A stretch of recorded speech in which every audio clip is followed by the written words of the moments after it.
नमस्कार। आप सभी को आज संख्या पद्धति के क्लास में स्वागत है। आइए देखते हैं, संख्या पद्धति का पहली क्लास है और इसमें हम जानेंगे विभाज्यता के नियम। विभाज्यता के नियम में हम step by step one by one देखेंगे कि कैसे हम विभाज्यता का नियम जानते हैं। जैसे कोई संख्या दिया हुआ है, पहला नंबर है कि 2 से भाज्य की संख्या ज्ञात करने के लिए हमको क्या जानना होगा कि कोई संख्या दी है, उस संख्या को हम कैसे जानेंगे कि ये 2 से भाज्य है कि नहीं है। इसके लिए क्या होता है कि यदि किसी संख्या के इकाई का अंक 0, 2, 4, 6, 8 आ जाता है, आए तो वो संख्या क्या होगी, 2 से भाज्य होगी। अर्थात यदि हम देखें, चाहे जितनी बड़ी से बड़ी संख्या हो, उस संख्या के इकाई के अंक का मतलब होता है कि लास्ट वाला जो आपका इकाई का अंक, ये देखिए यहाँ पे दिया हुआ है।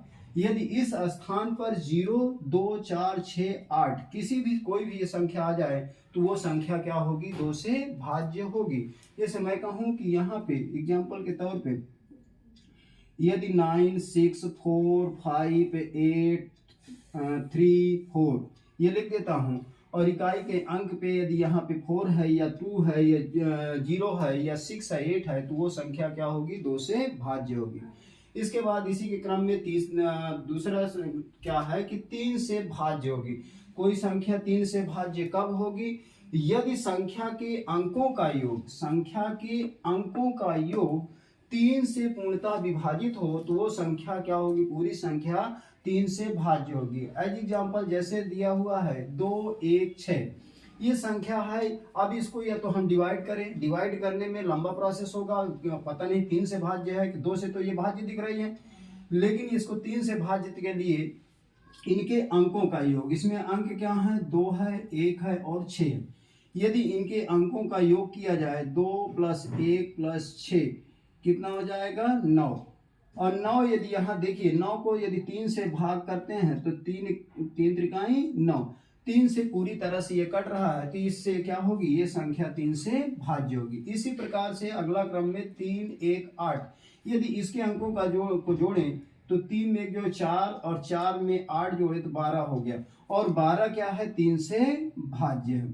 3 चौक 12 कट गई। तो इस प्रकार से हम क्या कह सकते हैं कि कोई संख्या 3 से विभाज्यता की जानकारी के लिए उनके अंकों का योग, उनके अंकों को सभी को जोड़ दीजिए और जोड़ने के बाद यदि हम 3 से भाग करते हैं तो वो पूरी तरह से क्या हो जाना चाहिए, विभाजित हो जाना चाहिए। तो 3 से विभाज्यता का नियम। इसके बाद आइए जानते हैं कि 4 से भाज्य कौन सी संख्या होगी। यदि किसी संख्या की इकाई और दहाई के अंकों से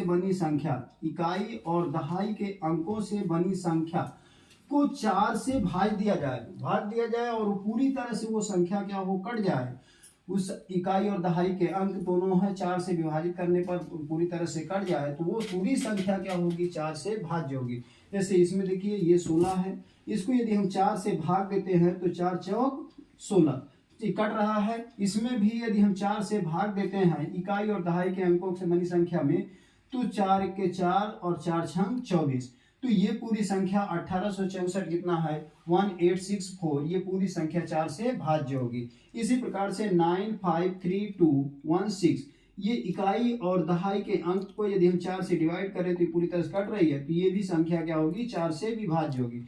इसी प्रकार एक विशेष है, यदि किसी संख्या में 2 अंक इकाई और दहाई के अंक 0, 0 आते हैं तो वो भी संख्या कितने, 4 से भाज्य होती है। ये इसको बिल्कुल अलग है, इस प्रकार का क्वेश्चन भी बना देता है कि इकाई के अंक में 00 कर दिया और उसको वो भी संख्या कितने से, 4 से भाज्य होगी।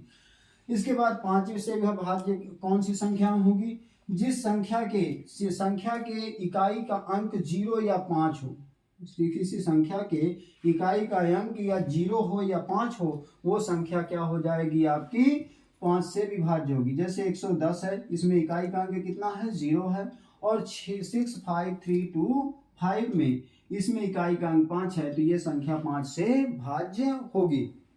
इसी प्रकार अब इसी के क्रम में आगे बढ़ेंगे। 6 से भाज्य कौन सी संख्या होंगी, 6 से भाज्य संख्या जो संख्या 2 और 3 से भाज्य होगी वह संख्या 6 से भी भाज्य होगी। अर्थात क्या है कि जो संख्या 2 से भाज्य है और 3 से भाज्य है, दोनों में से भाज्य है, किसी एक में से नहीं। यदि दोनों में से भाज्य है तभी वो संख्या क्या होगी, 6 से भाज्य होगी, अन्यथा वो 6 से भाज्य नहीं होगी। मान लीजिए कि 2 से भाज्य है परंतु 3 से भाज्य नहीं है, तो ऐसी संख्या क्या होगी आपकी, 6 से भाज्य नहीं होगी। और यहाँ पे 6 से भाज्यता के लिए दोनों से भाज्य होना चाहिए।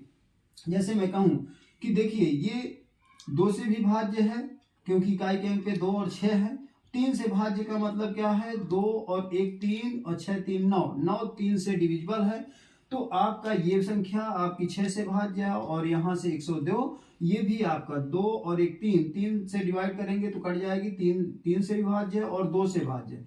जैसे मैं कहूँ कि 104 में आपका देखिए ये 2 से तो भाज्य है, क्यों, क्योंकि इकाई के अंक पे कितना आ रहा है, 4 आ रहा है। बट यदि हम इसको जोड़ें तो ये क्या 3 से भाज्य है, नहीं भाज्य है। क्यों, क्योंकि 1 + 0 + 4 इक्वल कितना हो जाएगा, 5, और 5 3 से भाज्य नहीं है, तो ये संख्या 6 से भाज्य नहीं होगी। इसके बाद आ जाइए 7 से भाज्य संख्या कौन सी होगी। 7 से भाज्यता के लिए यदि इकाई के अंक का दूना, इकाई के अंक का दूना, किसके, इकाई के अंक का दूना कर दें और इकाई का अंक छोड़ने पर बनी संख्या में से घटाने पर 7 से भाज्य हो तो वो संख्या क्या होगी, 7 से भाज्य होगी। अब देखिए यहाँ पे इकाई का अंक है, इकाई के अंक का दूना करना है और जो बची संख्या है और उसमें से यदि इसको घटा देते हैं, जैसे कहें कि बची संख्या इकाई को अंक को छोड़ दीजिए तो ये 34 हो गया। 34 में से इसकी इकाई के अंक की संख्या का दूना 3 गुणे 2, इसको घटाइए, 34 - 6 कितना हो जाएगा, 8 से 14, यहाँ पे हो जाएगा 28। अब इसको देखिए ये 7 से क्या है, डिविजिबल है, 7 चौक 28। इसका मतलब क्या है, ये संख्या आपके 7 से विभाज्य है। अब 7 से विभाज्य में थोड़ा सा ध्यान देने योग्य बात है, यहाँ पे इकाई के अंक का दूना। अब इकाई के अंक को दुगना कर लेते हैं। दुगना करने के बाद इसको आप माइनस करेंगे, पूरी इधर की जो बची हुई संख्या है घटाने के बाद जो अंक आएगा उसको यदि हम 7 से डिवाइड करें और पूरी तरह से कट जाए तो वो संख्या क्या हो जाएगी, 7 से डिविजिबल होगी। इसी के क्रम में आगे 8 से विभाज्यता। 8 से भाज्य कौन सी संख्या होगी, कोई संख्या 8 से विभाज्य तब होगी यदि सैकड़ा, दहाई और इकाई से बनी संख्या। सैकड़ा, दहाई और इकाई, सैकड़ा है, दहाई है और इकाई, ये संख्या लास्ट के 3 डिजिट यदि क्या हो, सैकड़ा या दहाई और इकाई, इन अंकों को यदि 8 से भाग दिया जाए और वो पूरी तरह से क्या हो, विभाजित हो, तो पूरी संख्या क्या होगी, 8 से भाज्य होगी। जैसे इसमें देखें 9 7 1 2 8, 9 7 1 2 8 में यदि हम लास्ट डिजिट ले लेते हैं 1 2 8 और इसको 8 से डिवाइड करते हैं तो 8 के 8 हो जाएगा और यहाँ पे 4 हो गया और ये आपका 8 6 48, कितना हो गया, 48। ये कट गया पूरी तरह से। इसका मतलब यदि ये लास्ट के तीनों डिजिट डिवाइड हो रहे हैं तो ये 8 से क्या होगा, भाज्य होगा। इसी प्रकार से इसमें यदि इसको इतने को 8 से डिवाइड करें तो 8 त्रिक 24 कितनी बार जाएगा, 30 टाइम्स। 30 टाइम्स में पूरी तरह से तीनों डिजिट डिवाइड हो रहे हैं, इसका मतलब ये पूरी संख्या क्या होगी, 8 से भाज्य होगी। इसी के क्रम में अब आ जाते हैं 9 से भाज्य संख्या कौन सी होगी, यदि उनके अंकों का। अब 9 से भाज्य में थोड़ा सा अलग है और 11 में। 9 में क्या है कि यदि कोई संख्या है, उस संख्या के अंकों का योग 9 से भाज्य है तो वो संख्या पूरी क्या होगी, 9 से भाज्य होगी। जैसे मैं यहाँ पे एग्जांपल के तौर पे लिया हूँ 5 7 6। अब पूरे में डिवाइड करेंगे टाइम लगेगा, तो इसको जानकारी के लिए क्या करें, इनके अंकों का योग। जैसे देखिए 5 + 7 + 6, यदि इनको जोड़ें तो कितना आ जाएगा आपका, यहाँ पे जोड़ने पे आपका आ गया 7 6 13, 13 और 5 18, कितना आ जाएगा 18। 18 को यदि 9 से काटेंगे तो 9 के 9, 9 दून 18, ये पूरी तरह से कट रहे हैं इनके अंकों का योग, तो ये क्या होगी, ये पूरी संख्या 9 से भाज्य होगी।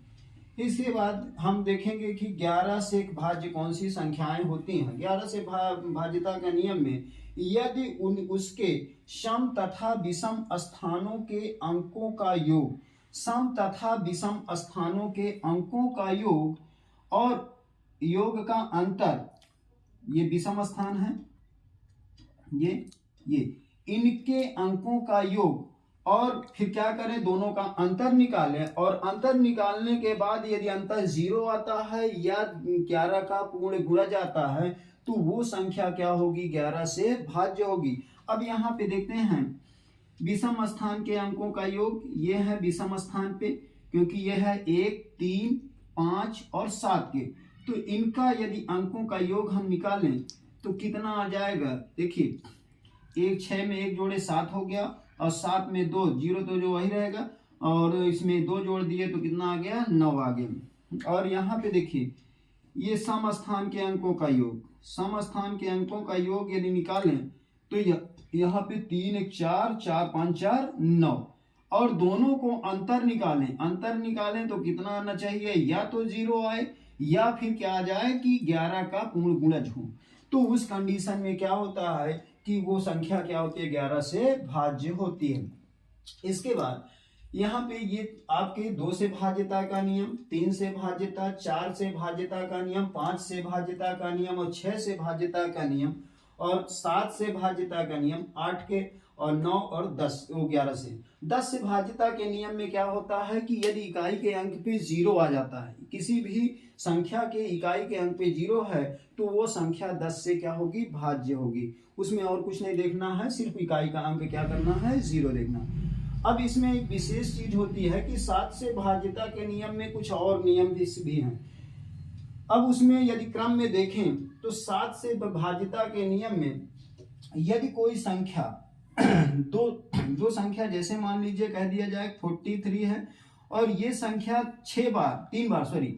3 बार रिपीटेड में आ जाती है, जैसे 4 3 4 3 4 3, इन संख्याओं की पुनरावृत्ति 3 बार होती है, तो ऐसी संख्याएं क्या होती हैं, 7 से भाज्य होती हैं। इसी प्रकार से यदि कोई संख्या, और इसी में और देख लेते हैं, जैसे 50 50 50 3 बार लिखा है, या फिर इसी के पूर्ण गुणज में, मतलब ये 3 बार है, 6 बार में आ जाए तो भी वो संख्या क्या होगी, 7 से भाज्य होगी। इसी के क्रम में यदि कहा जाए कि कोई संख्या है कि 3 अंकों में आती है और 2 बार उसकी पुनरावृत्ति होती है, तो वो भी संख्या क्या होती है कि 7 से भाज्य होती है। तो ये चीजें आपको विभाज्यता के नियम में आई थिंक समझ में आई होंगी। मैं इसको एक बार और रिकॉल करा देता हूं कि 2 से भाज्य संख्या कौन सी होंगी, जिन संख्याओं के अंकों का इकाई का अंक क्या होगा, 0 2 4 6 8 आएगा, वो संख्या क्या होगी, 2 से भाज्य होगी। उसके बाद 3 से भाज्य कौन संख्याएं होंगी, जिसके अंकों का योग, संख्या के अंकों का योग यदि वो 3 से भाज्य है तो वो संख्या 3 से विभाजित होगी पूरी तरह से। 4 से भाज्यता में क्या होता है, इकाई और दहाई के अंकों से बनी संख्या, इकाई और दहाई के अंकों से बनी संख्या को 4 से यदि विभाजित किया जाए, वो पूरी तरह से कट जाए, तो वो संख्या क्या होगी, 4 से भाज्य होगी। और एक चीज नियम अलग है इसमें, यदि संख्या में 2 जीरो लास्ट में इकाई और दहाई पे 0 आते हैं तो वो संख्या भी क्या होगी, 4 से भाज्य होगी। 5 से भाज्य में क्या होती है, इकाई का अंक क्या होना चाहिए, 0 या 5 हो, तो वो संख्या 5 से भाज्य होगी। 6 से भाज्य में, भाज्यता के नियम में क्या होता है कि यदि कोई संख्या 2 और 3 दोनों में से भाज्य है तो वो संख्या क्या होगी, 6 से भाज्य होगी। 7 से भाज्यता में क्या होता है कि संख्या के इकाई का अंक, इकाई के अंक का दूना, और उसके बाद जो बची हुई संख्या उसमें से घटाने के बाद जो भी वैल्यू आएगी उस वैल्यू को यदि 7 से डिवाइड किया जाए तो वो संख्या क्या है, और डिवाइड करने पर पूरी तरह से कट जाए तो पूरी संख्या आपकी क्या होगी, 7 से विभाजित होगी। 8 से भाज्यता के नियम में क्या देखते हैं कि सैकड़ा, दहाई और इकाई, इन 3 अंकों को यदि हम 8 से डिवाइड करें और पूरी तरह से ये कट जाए तो इसका मतलब क्या है कि वो 8 से संख्या, पूरी संख्या क्या होगी, 8 से विभाजित होगी। इस प्रकार से 9 से भाज्यता में क्या होता है, 9 से संख्या है, संख्या के अंकों का योग निकालिए और योग निकालने के बाद 9 से डिवाइड करिए। यदि वो संख्या पूरी तरह से 9 से कट रही है तो वो संख्या क्या होगी, 9 से भाज्य होगी। इसी प्रकार 11 से भाज्य में क्या होता है, यहाँ सम और विषम स्थान के अंकों का योग। सम स्थान के अंक कौन कौन से हैं, 3 है, 1 है, 5 है, इनका योग कर लीजिए। और विषम स्थान 1 है, 6 है, 0 है, 2 है, इनका योग कर लीजिए और दोनों का अंतर निकालिए। या 0 आ रहा है या 11 का गुणा जा रहा है तो वो पूरी संख्या क्या होगी, 11 से विभाज्य होगी। Thank you. इसके आगे हम इससे रिलेटेड क्वेश्चन अभी अगले वीडियो में लेंगे।